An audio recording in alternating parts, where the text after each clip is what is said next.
Assalamualaikum warahmatullahi wabarakatuh. Sebelumnya, perkenalkan nama saya Nola Paujia dengan NPM 2021511133 di kelas 2020D Pendidikan Matematika di Universitas Siliwangi. Di sini, di video kali ini kita akan membahas tentang keterampilan bertanya dan contoh dari keterampilan bertanya itu sendiri. Selamat menyaksikan. Baik, hari ini kita akan mempelajari materi tentang matriks. Nah, sebelum itu Ibu akan melanjutkan. Apakah ada yang mau mengetahui apa itu matriks? Oke, silahkan Nurdin. Ya, bagus sekali ya. Betul bahwa matriks adalah suatu susunan bilangan real atau bilangan kompleks atau yang disebut dengan elemen-elemen yang disusun dalam baris dan kolom sehingga membentuk jajaran persegi atau persegi panjang. Biasanya matriks itu diberi nama dengan huruf kapital atau angka. Nah, di sini Ibu akan menjelaskan sedikit tentang materi matriks. Jika kita ketahui bahwa informasi dalam suatu bandara ada tiket penerbangan ke Medan dan Surabaya. Nah, di sini Ibu akan kita dapat memperhatikan bahwa pertama yang harus kita perhatikan adalah kota tujuan. Kemudian banyaknya tiket yang habis terjual untuk tiap-tiap kota setiap harinya. Data tersebut dapat disederhanakan dengan cara menghilangkan semua keterangan atau judul, baris, dan kolom pada tabel yang Ibu telah tersediakan di layar. Oke, maka terbentuklah suatu matriks seperti ini. Oke, ada yang kurang dipahami? Oke, Ibu kira sudah paham semua ya. Sekarang Ibu minta pada semuanya untuk membagi kelompok menjadi 6 orang. Oke, di sini ada berapa kelompok semuanya? Oh, ada 30 orang, maka Ibu akan bagi di sini menjadi 6. Jadi masing-masing anggota ada 5 orang. Oke, kita mulai berhitung ya. Dimulai dari sebelah kanan terlebih dahulu. Sudah kebagian kelompok semua? Sekarang Ibu akan memberikan kalian soal untuk didiskusikan nanti. Nah, masing-masing dari perwakilan kelompok itu akan maju ke depan untuk mempresentasikan hasil diskusinya.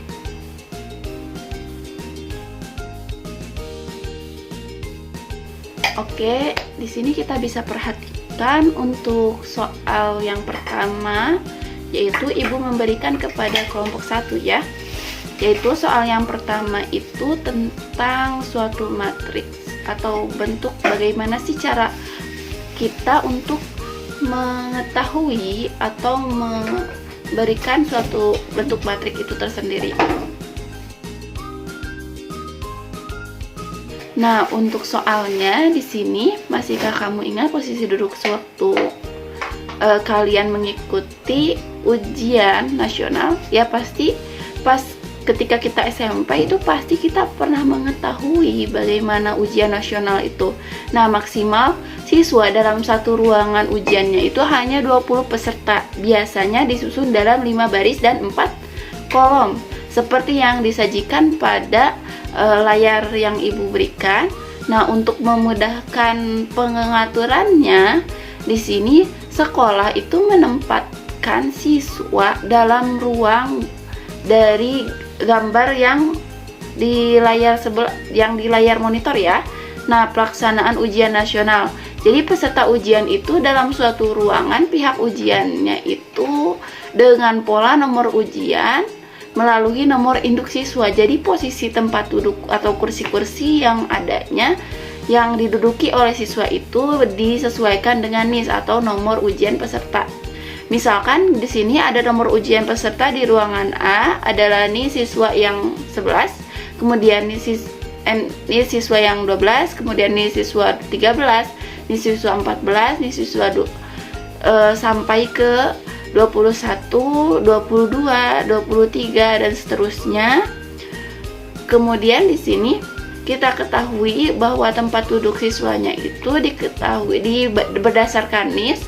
Di sini bisa dibaca ya untuk kalau misalnya nomor peserta ujian adalah NIS siswa ke-12, itu berarti posisi peserta saat ujian berada pada baris ke-1 lajur kedua.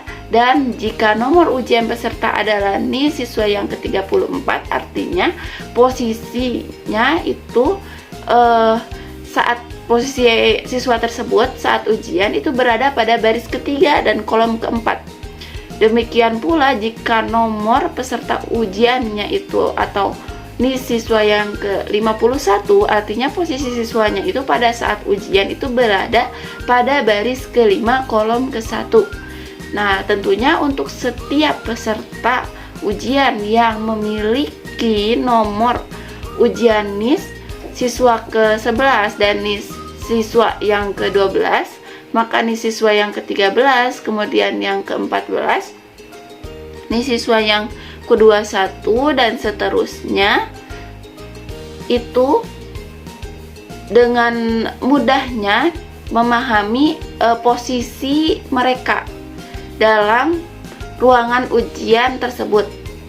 Nah, di sini ditanyakan tentukan susunan peserta ujian yang ditinjau dari pola nomor induk siswa atau disingkat dengan NIS. Nah, kalian bisa menentukannya yaitu dengan susunan peserta ujian jika dilihat dari NIS dalam bentuk baris dan kolom itu. Di sini untuk menyelesaikannya itu bagaimana? Untuk kelompok 1, nah apakah ada yang sudah menyelesaikan soalnya? Ya, baik, ini ada soal untuk kelompok 1, bagaimana? Untuk perwakilannya siapa?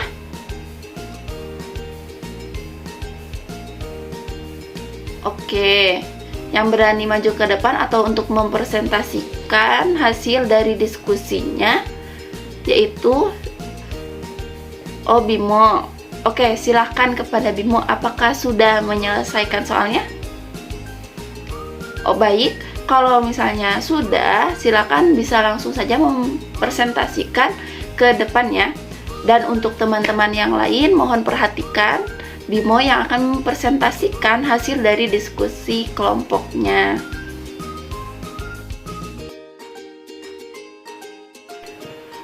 Oke, untuk terima kasih kepada Bimo yang telah mempresentasikan hasil dari diskusinya. Untuk kelompok yang lain, bagaimana? Apakah sudah menyelesaikan soal yang telah Ibu berikan? Oke, sekarang untuk kelompok 2, silakan untuk mempresentasikan hasil dari diskusinya. Baiklah, karena kalian sudah mempresentasikan dari berbagai soal yang telah didiskusikan, apakah ada yang bisa menyimpulkan hasil dari diskusi kali ini? Ya, betul sekali. Silakan kepada Saudari Alpi untuk memberikan kesimpulan dari diskusi kali ini. Baik, terima kasih kepada Saudari Alpi atau Alpi yang telah memberikan sebuah kesimpulan yang dari berbagai diskusi kali ini. Oke, cukup sekian. Untuk minggu depan kita akan mempelajari tentang jenis-jenis matriks. Kalian boleh membaca kembali, boleh membaca dari buku sumber yang telah Ibu berikan, atau boleh membaca dari buku paket yang ada di perpustakaan. Baik, sekian untuk hari ini. Mohon maaf bila penjelasan Ibu ada yang kurang. Wassalamualaikum warahmatullahi wabarakatuh. Oke, sekian dari video saya kali ini. Jangan lupa like, comment, and subscribe. Wassalamualaikum warahmatullahi wabarakatuh. Dadah semua.